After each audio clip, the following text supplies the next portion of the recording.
कानपुर राष्ट्रीय विकलांग पार्टी ने दिव्यांग जन सशक्तिकरण मंत्री को सौंपा ज्ञापन। नौकरी, रोजगार व सामाजिक सुरक्षा के लिए सामाजिक समानता कानून बनाने की मांग। पार्टी के राष्ट्रीय महासचिव वीरेंद्र कुमार ने कहा कि सरकार जायज मांगों को जल्द पूरा करे।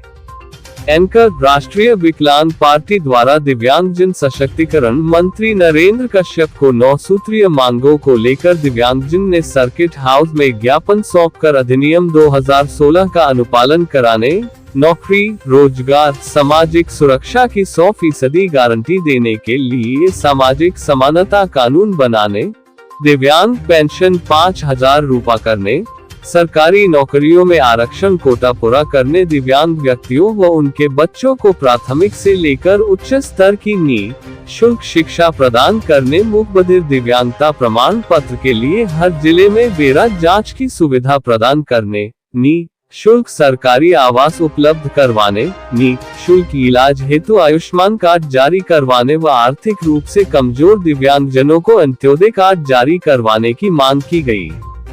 पार्टी के राष्ट्रीय महासचिव वीरेंद्र कुमार ने कहा कि सरकार जायज मांगों को जल्द पूरा करे। नौकरी रोजगार के अभाव में दिव्यांगजन पेट भरने के लिए भिक्षा मांगने को मजबूर है। सर, आज दिव्यांगजन आपसे मिलने आए, कुछ मांगे की हैं, खास करके उनकी जो मांग है पेंशन को लेकर के है कि उसकी बढ़ोतरी की जाए। किस तरह से आप इसको? उत्तर प्रदेश में जब से प्रदेश के यशस्वी मुख्यमंत्री आदरणीय योगी आदित्यनाथ जी की सरकार बनी है 2017 से, लगातार दिव्यांगजनों के पक्ष में जो भी आवश्यक सुविधाएं हैं बढ़ाने का प्रयास किया गया है। भरण पोषण हेतु अगर पेंशन की ही बात करें तो 2017 से पहले दिव्यांगजनों को केवल ये पेंशन के रूप में 300 रुपये मिलते थे, लेकिन योगी जी ने सीएम बनने के बाद दिव्यांगजनों की परेशानी को देखते हुए 300 रुपये के सापेक्ष 1,000 रुपये पेंशन की। और चूँकि अब ये मंत्रालय मेरे पास है तो हमारा प्रस्ताव भी है और हमारी भारतीय जनता पार्टी के लोक कल्याण पत्र में इसको अंकित भी किया है कि आने वाले समय में इस पेंशन को हम बढ़ा के 1,500 रुपये करने वाले हैं। इसके अलावा भी जो भी समस्याएं होती हैं दिव्यांगजनों के सामने, चाहे कृत्रिम अंग की समस्या है, उसके लिए भी हमारा डॉक्टर शकुंतला मिश्रा राष्ट्रीय पुनर्वास विश्वविद्यालय लखनऊ में है।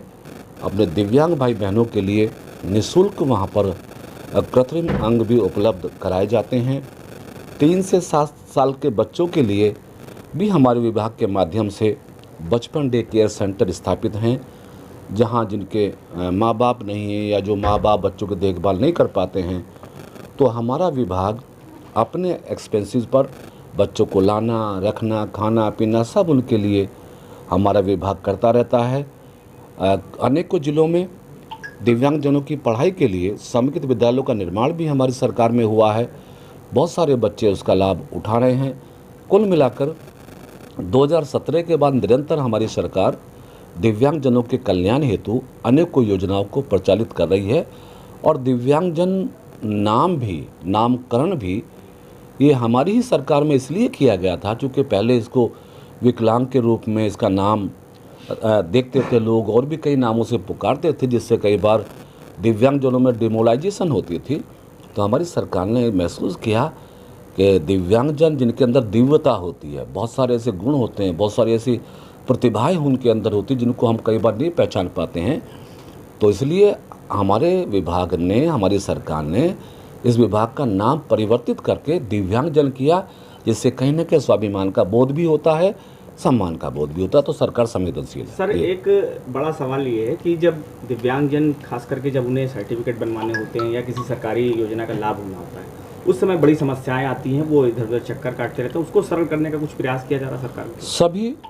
सभी हॉस्पिटल्स को, हेल्थ डिपार्टमेंट को हमने लिखा है कि किसी भी दिव्यांगजन के प्रमाण पत्र बनने में कठिनाई ना हो, न्यूनतम समय में उनके प्रमाण पत्र बने, ऑनलाइन बने या जो भी है, तो सभी को निर्देशित किया गया है।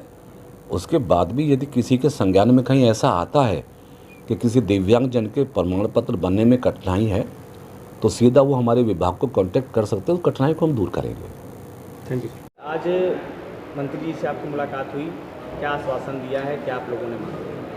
अब मंत्री जी ने तो आश्वासन यही दिया है कि सरकार की योजनाओं का लाभ लीजिए आप लोग, और जो मूलभूत समस्याएं हैं उन्होंने पेंशन बढ़ाने के लिए भी कहा है, पेंशन और बढ़ाने जा रहे हैं। नौकरी रोजगार के संबंध में उन्होंने कोई बात करी नहीं, लेकिन हमारा काम है सरकार को जगाना, हमारा काम है सरकार का ध्यान समस्याओं की तरफ आकर्षित करना। जो समस्याएं थी वो बता दी गई हैं, उनको ज्ञापन दे दिया गया है। अब देखते हैं क्या करते हैं मंत्री जी, उसके बाद फिर आगे की रणनीति बनाएंगे।